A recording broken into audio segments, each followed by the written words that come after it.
지난주 우리는 그의 뜻대로의 주제로 말씀의 은혜를 나누었습니다. 지난주 본문은 예수님께서 잡히셔 십자가에 달려 죽으시기 직전 제자들에게 하신 말씀으로 구성되어 있고, 그 말씀의 첫 번째 메시지는 전대와 또 주머니와 검을 준비하라는 말씀이었고, 두 번째는 예수님의 겟세마네 기도의 내용이었습니다. 그런데 우리가 지난주 집중적으로 말씀을 나눴던 것은 그 전대와 또 주머니와 검을 준비하라는 말씀이었습니다. 특별히 이 구절 가운데 검을 준비하라고 하는 말씀이었습니다. 성경 마태복음에는 분명히 검을 가진 자는 검으로 망한다라고 기술되어 있음에도 불구하고 지난주 본문에서는 검을 취하라 이렇게 말씀하십니다.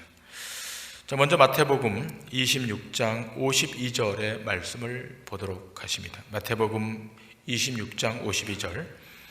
이에 예수께서 이르시되 네 칼을 도로 칼집에 꽂으라. 칼을 가지는 자는 다 칼로 망하느니라.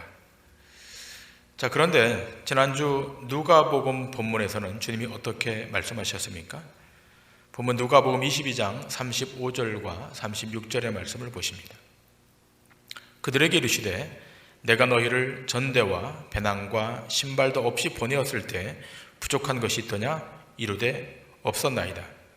이르시되 이제는 전대에 있는 자는 가질 것이요 배낭도 그리하고 검 없는 자는 겉옷을 팔아 살지어다. 다시 36절을 보시면 이르시되 이제는 전대에 있는 자는 가질 것이요 배낭도 그리하고 검 없는 자는 겉옷을 팔아 살지어다 라고 되어 있습니다. 겉옷을 팔아 검을 사라. 그리고 왜 이 검을 취하라고 하는지가 37절에 기록되어 있지 않습니까? 본문 37절 말씀입니다. 내가 너희에게 말하노니 기록된 바 그는 불법자의 동류로 여김을 받았다 한 말이 내게 이루어져야 하리니 내게 관한 일이 이루어져 감이니라.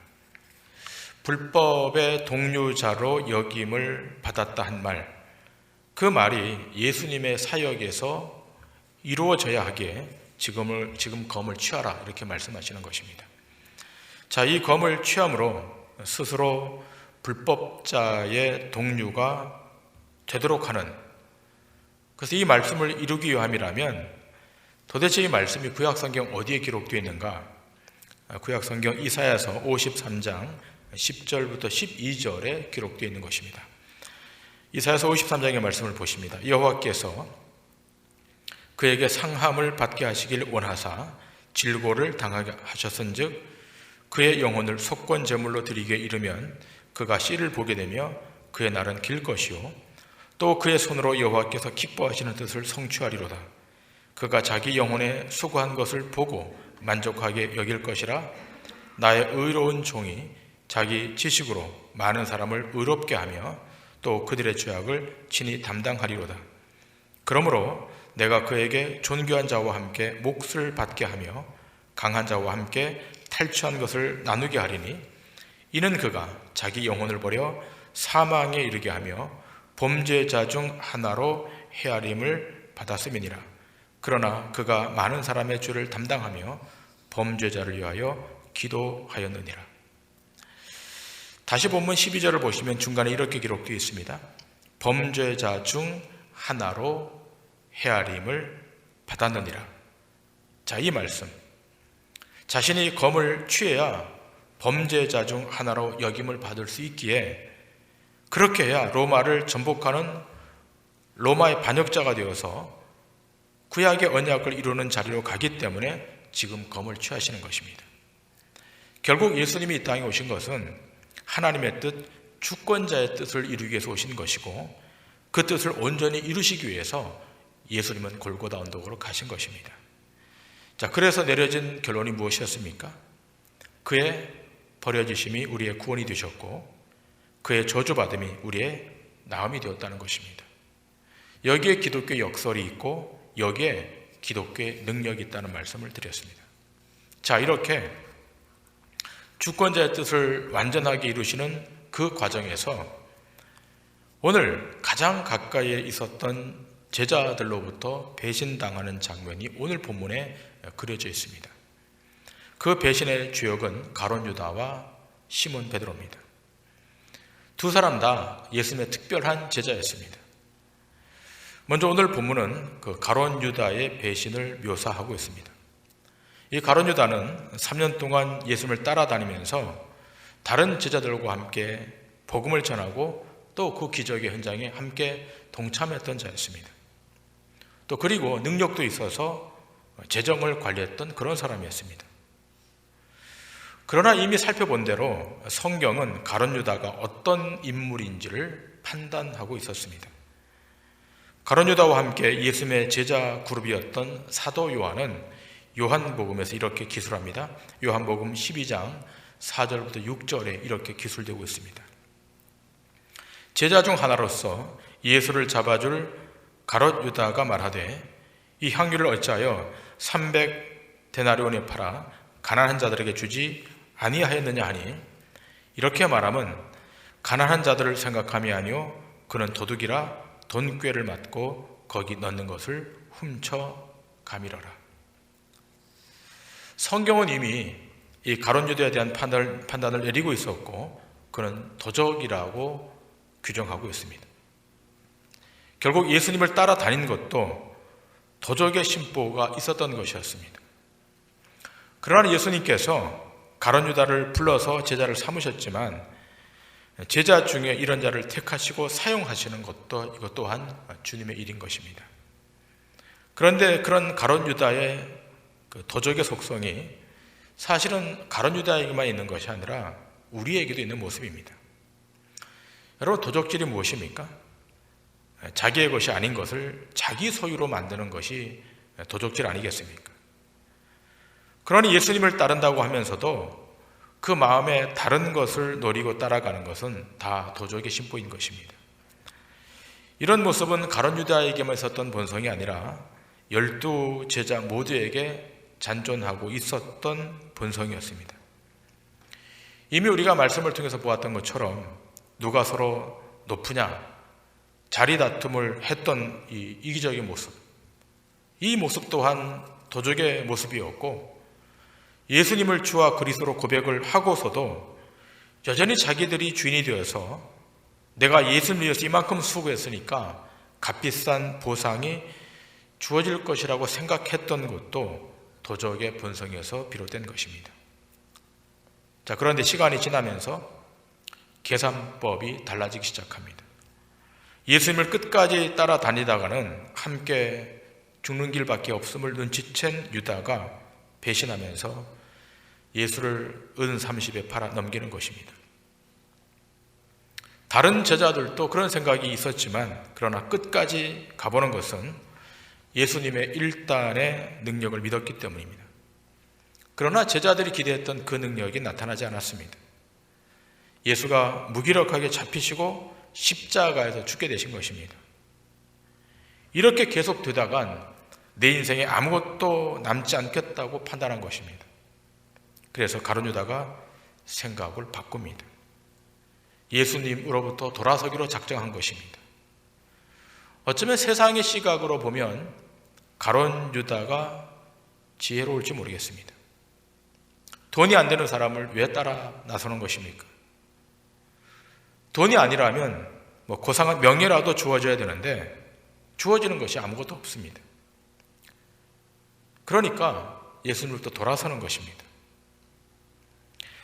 이미 이 사실을 간파하고 있었던 예수님께서 이미 허다한 무리들에게 이렇게 말씀하십니다. 누가복음 14장 25절 이하에 주님께서 이렇게 말씀하십니다. 수많은 무리가 함께 갈새 예수께서 돌이키사 이르시되 무릇 내게 오는 자가 자기 부모와 처자와 형제와 자매와 더욱이 자기 목숨까지 미워하지 아니하면 능히 내 제자가 되지 못하고 누구든지 자기 십자가를 지고 나를 따르지 않는 자도 능히 내 제자가 되지 못하리라. 너희 중에 누가 망대를 세우고자 할진대 자기의 가진 것이 준공하기까지 족할는지 먼저 앉아 그 비용을 계산하지 아니하겠느냐. 그렇게 아니하여 그 기초만 쌓고 능히 이루지 못하면 보는 자가 다 비웃어 이르되 이 사람이 공사를 시작하고 능히 이루지 못하였다 하리라. 또 어떤 임금이 다른 임금과 싸우러 갈 때 먼저 앉아 1만 명으로서 저 2만 명을 거느리고 오는 자를 대적할 수 있을까 헤아리지 아니하겠느냐. 만일 못할 터이면 그가 아직 멀리 있을 때 사신을 보내어 화친을 청할지니라. 이와 같이 너희 중에 누구든지 자기의 모든 소유를 버리지 아니하면 능히 내 제자가 되지 못하리라. 예수님을 따른다는 것은 자기의 소유권을 포기하는 것이라고 말합니다. 자기의 목숨까지도 미워해야만 따를 수 있는 길이라고 말하고 있습니다. 그러니까 계산해보고 카운트해보고 따라오라는 것입니다. 여러분, 우리가 어떤 행동을 할 때 그 행동의 결과를 예측하고 행동하는 것은 어쩌면 당연한 이치일 것입니다. 망대를 세워서 또 전쟁을 할 때 미리 헤아려보고 치밀한 전략을 세우고 전쟁에 임하는 것은 그것은 상식에 준하는 것입니다. 자기 실력도 확인하지 않은 채 덤벼들었다가 패망하게 된다면, 또 만일 그것이 국가 간의 전쟁이라면 그 나라는 멸절당하는 것입니다. 그러므로 예수님을 따르는 것은 자기의 모든 소유를 버리고 자기의 목숨까지도 버리는 것을 말하고 있는 것입니다. 자, 그렇다면 예수를 믿고 따르면 정작 무엇이 주어지는가 하는 것입니다. 성경은 주어지는 것이 없다고 말합니다. 신자라면, 제자라면 이 세상에서 받아낼 수 있는 것이 아무것도 없다라고 말합니다. 오직 할 수 있는 방법은 하나밖에 없는 것입니다. 죽도록 충성하며 그 길을 대가 없이 따르는 것이라고 말합니다. 성경이 누누이 증거하는 바가 무엇입니까? 아무것도 피조물 스스로 이루어낼 수 없기에 구원자 되시고 전능자 되시고 우리의 대속자 되시는 예수님이 직접 그 일에 관여하시고 행하셔서 그 일을 이루시는 방식으로 하시겠다, 이렇게 말합니다. 사람이 하는 방식이 아닌 대속자이신 예수 그리스도가 직접 하시겠다고 말하는 것입니다. 제가 언젠가 여러분들에게 설교하면서 말씀을 드린 적이 있습니다. 신앙생활, 지금도 늦지 않았으니까 따르지 못할 것 같으면 100개 들고 항복하라고 말씀드렸습니다. 왜 그런가 하면 예수를 믿으면 믿을수록, 가면 갈수록 세상에서 손해보는 삶이 되기 때문에 그만두는 것이 훨씬 더 현명한 처사라고 말씀드린 적이 있습니다. 괜히 30년 믿고 괜히 40년 믿고 끝까지 믿었다가 이 세상에서 보상도 못 받는데 후회하지 말고 그만두라고 말씀드린 적이 있었습니다. 오늘 본문에 자신의 여정을 중단하는 가룟 유다의 모습이 등장합니다. 예수를 따랐습니다. 3년간이나 뒤쫓아갔습니다. 근데 왜 따른 것입니까? 신의를 지키기 위해서가 아니라 일말의 이득이 있을 것이라고 계산하고 따랐던 것입니다. 그러나 계산법이 달라지니까 냉혹하게 돌아섭니다. 십자가 지기 바로 직전에 예수님을 입맞춤으로 팔아버립니다. 유대인들의 입맞춤이란 존경과 사랑과 우정을 나누는 인사인 것입니다. 그런데 이 가룟 유다의 입맞춤은 배신의 입맞춤이었습니다. 잠언 서기자는 이렇게 말합니다. 잠언 22장 23절 이하입니다. 대저 여호와께서 신원하여 주시고 또 그를 노략하는 자의 생명을 빼앗으시리라. 너를 품는 자와 사귀지 말며 울분한 자와 동행하지 말지니 그의 행위를 본받아 내 영혼을 올무에 빠뜨릴까 두려움이니라. 여러분, 적절한 지적입니다. 세상에 믿을 만한 사람이 있습니까? 좋아할 대상은 있어도 믿을 대상은 존재하지 않습니다. 우리보다 앞서갔던 선배들이 말합니다.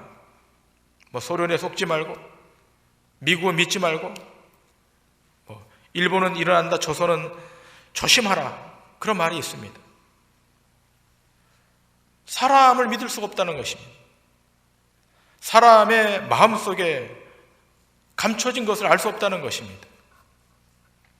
3년이나 따라다녔던 제자 가룟 유다가 그 스승을 입맞춤으로 팔아버리는 것입니다. 본문 49절 이하에 이렇게 기록되어 있습니다. 그의 주위 사람들이 그 된 일을 보고 여짜오되 주여 우리가 칼로 치리이까 하고 그 중에 한 사람이 대제사장의 종을 쳐 그 오른쪽 귀를 떨어뜨린지라. 예수께서 일러 이르시되 이것까지 참으라 하시고 그 귀를 만져 낫게 하시더라.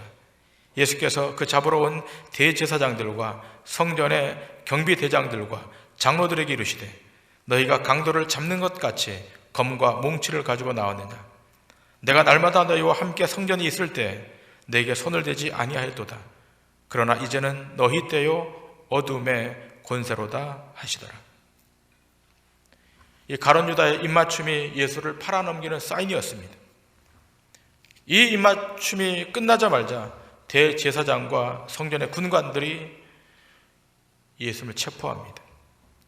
그때 성질 급한 베드로가 칼을 휘둘러서 대제사장의 종의 귀를 날려버립니다. 그러나 주님께서 말씀하십니다. 참으라. 그리고 그 귀를 붙여주십니다. 지금 예수님께서 능력이 없으셔서 잡히는 것이 아닙니다. 그렇게 되어야 하는 것이 하나님의 뜻이기에 순종하는 것입니다. 그러면서 예수님이 말씀하십니다. 너희가 강도를 잡는 것 같이 검과 몽치를 가지고 왔느냐? 내가 날마다 성전에서 너희와 함께 있을 때는 왜 잡지 아니하였느냐? 그러면서 말합니다. 이제는 너희 때요 어둠의 권세 때가 도래했다 하면서 이 시간을 받아들이십니다. 어둠의 권세가 도래한 것입니다. 자, 이 어둠의 권세가 예수를 사로잡습니다. 그를 사망으로 끌고 갑니다. 승리할 것으로 여긴 것입니다. 그러나 그 승리가 오히려 영원한 패배가 될 줄을 아무도 몰랐습니다. 자, 이렇게 어둠의 권세가 발악하는 그날 밤, 그토록 예수님을 앞장서서 따르겠다고 호언장담했던 이 베드로가 어떻게 지금 행동하는지를 오늘 성경은 낱낱이 우리에게 소개하고 있습니다. 다른 제자들이 다 도망가 버렸는데 베드로는 예수님이 잡혀가신 대제사장의 집에까지 따라갔습니다. 요한복음 18장에 보면 예수님의 다른 한 제자가 있었는데 그를 요한으로 지칭합니다. 이 요한은 대제사장과 안면이 있었던 제자였습니다. 그래서 그 안으로 먼저 들어갑니다. 그러나 그 베드로는 그 안으로 들어갈 수가 없었습니다. 오늘 본문 54절 이렇게 기록되어 있습니다. 예수를 잡아 끌고 대제사장의 집으로 들어갈새 베드로가 멀찍이 따라가니라. 베드로가 일정한 거리를 두고 멀찍이 따라갑니다. 아마도 그렇게 했을 것이라고 우리는 충분히 예견이 됩니다. 한밤중입니다. 날씨도 싸늘합니다.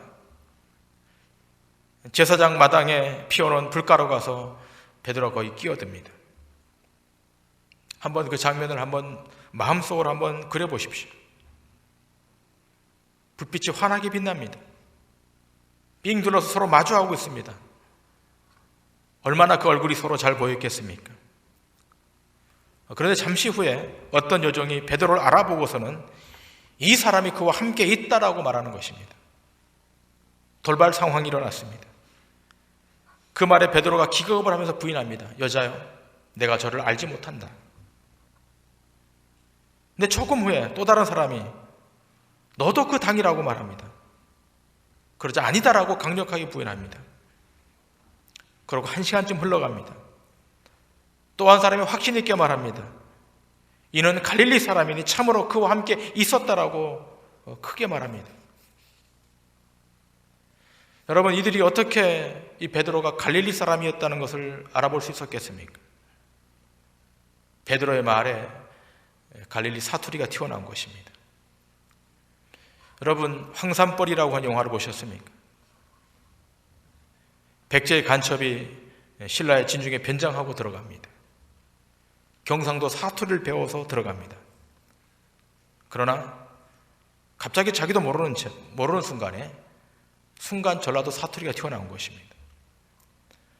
마치 그와 같은 것입니다. 베드로가 아니라고 부인했는데 그 억양에 갈릴리 사투리가 섞여 나온 것입니다. 이걸 여인들이 알아챈 것입니다. 이렇게 3번 부인하는 것을 마태복음을 보면 저주하고 맹세하면서까지 부인했다라고 자세히 기술하고 있습니다.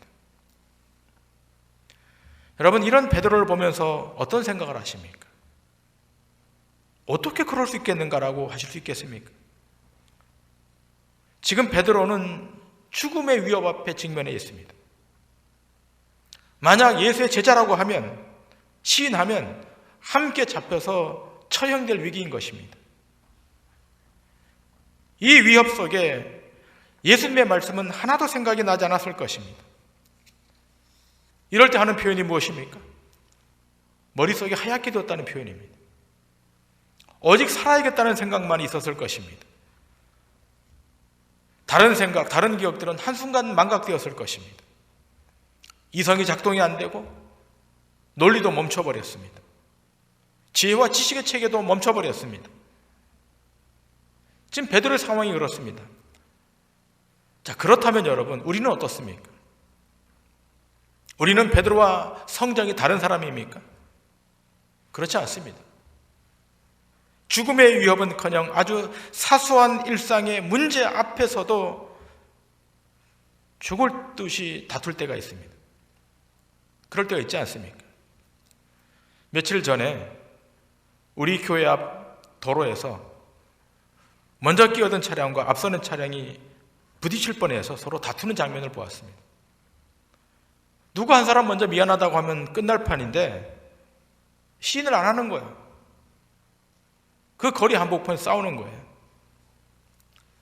자, 그런데 신자인 그리스도인인 우리는 그렇지 않습니까? 사소한 이익 앞에서 마치 예수를 전혀 알지도 못하는 사람처럼 그런 유약한 모습을 보일 때가 얼마나 많이 있습니까? 오늘 설교하는 저도 자유롭지 않습니다. 또 이 설교를 듣는 우리 성도님들도 자유롭지 않을 것입니다. 구원받은 자의 자긍심, 구원받은 자의 그 거룩함은 온데간데 없고 그 시간이 지나고 나면 얼마나 부끄러운지 알 수 없습니다. 그러니 오늘 본문의 이 베드로를 누가 손가락질하겠습니까? 사실 오늘 이 아침 예배하는 우리 모두가 다 이 베드로와 같은 유약함과 부실함을 안고 있는 것입니다. 그래서 오늘 이 자리에 주의 은총과 주의 자비가 필요한 것입니다. 오늘 본문 60절 이하는 이렇게 기술하고 있습니다. 베드로가 이르되 이 사람아, 나는 네가 하는 말을 알지 못하노라고 아직 말하고 있을 때 닭이 곧 울더라. 주께서 돌이켜 베드로를 보시니 베드로가 주의 말씀 곧 오늘 닭 울기 전에 네가 3번 나를 부인하리라 하심이 생각나서 밖에 나가서 심히 통곡하니라. 베드로가 3번 부인하자 그 말이 끝나자 닭이 3번 우는 거예요. 이날의 새벽 닭들은 울고 싶어도 울 수가 없었을 것입니다. 베드로가 3번 부인할 때까지 기다려야만 됐을 것입니다. 물론 닭들이 새벽에 우는 것은 거의 일정하지만, 그러나 제 기억에 제가 어렸을 때 시골에서 새벽 닭이 우는 소리를 들은 적이 있는데요, 일정하지 않았던 것 같습니다. 조금 먼저 우는 닭이 있고 나중에 우는 닭이 있습니다. 자, 그런데 본문에 등장하는 이날만큼은 예루살렘 동네의 모든 닭들이 다 베드로가 3번 부인할 때까지 울기만을 기다려야 됐을 것입니다. 왜 그렇습니까? 예수님의 대속 사역이 말씀대로 이루어져야 됐기 때문입니다. 하지만 문제는 닭이 울어도 베드로는 예수님의 말씀이 기억나지 않았을 것입니다. 오늘 본문 61절을 보시면 단지 닭의 울음소리만 듣고 예수님의 말씀을 기억한 것은 아니라고 말합니다. 61절에 이렇게 기록되어 있지 않습니까? 주께서 돌이켜 베드로를 보시니, 주께서 돌이켜 베드로를 보시니 베드로가 주의 말씀 곧 오늘 닭 울기 전에 네가 3번 나를 부인하리라 하심이 생각나서 주께서 돌이켜 베드로를 보실 때 주님이 베드로를 쳐다보는 순간 그 말씀이 생각났던 거예요.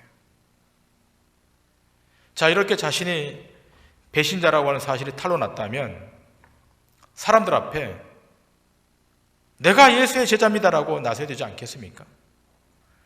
그런데 베드로에게는 그럴 용기가 없었습니다. 밖에 나가서 통곡할 뿐입니다. 여러분, 가룟 유다와 베드로가 다를 바가 무엇이 있습니까? 둘 다 예수님을 배신하잖아요. 똑같이 배신했습니다.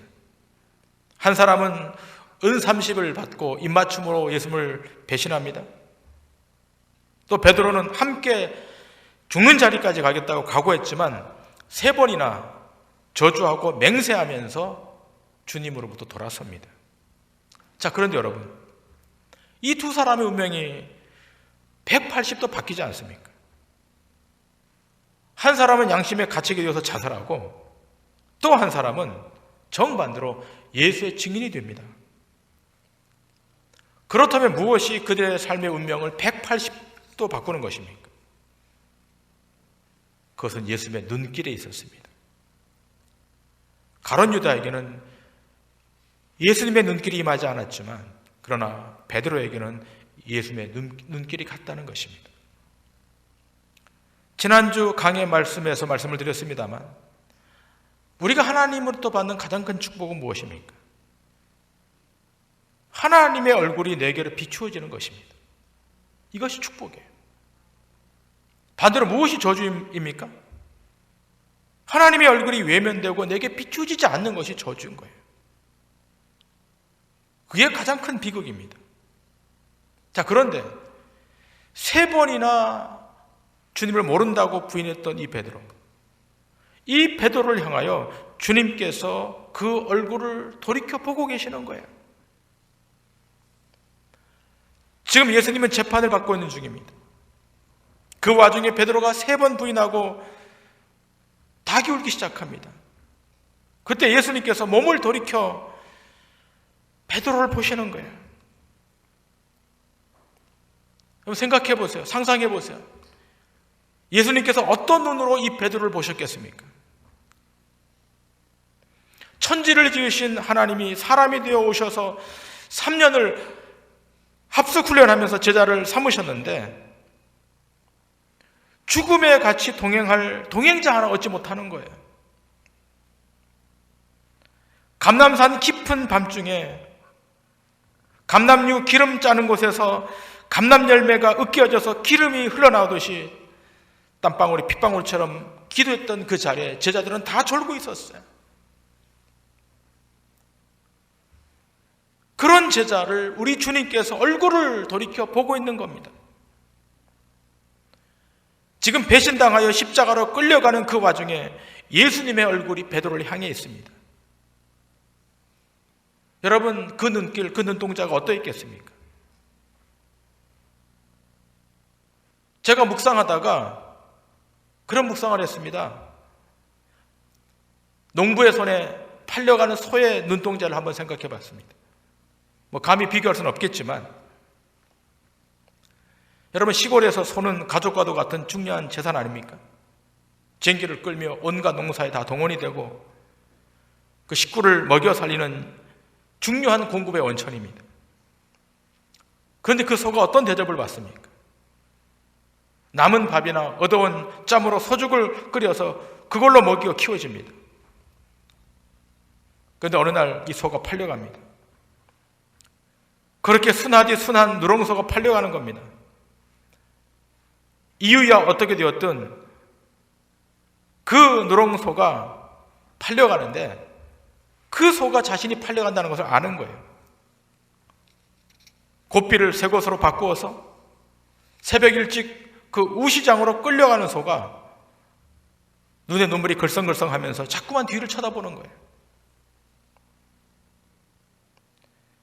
물론 지금 이 상황이 오늘 본문의 상황과 감히 비교될 수 없지만 자기 백성들의 죄를 지시고 십자가로 끌려가시면서 그 얼굴을 돌이켜서 베드로를 향해 보고 계신 그 예수님의 눈길,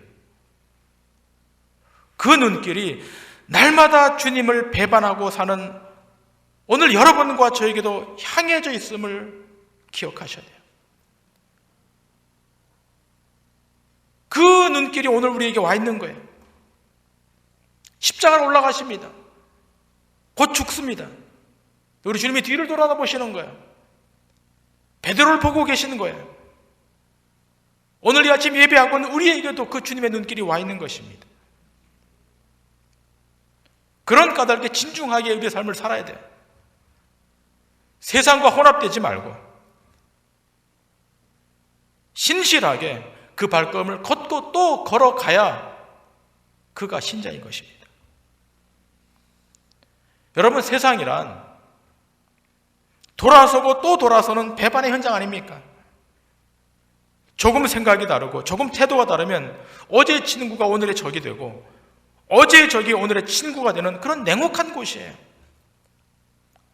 그러나 어제나 오늘이나 내일이나 변함없이 우리를 대하시고 끝까지 생명의 나라로 인도하시는 분은 오직 예수 그리스도 그 한 분밖에 없어요. 그분만이 우리의 주권자예요.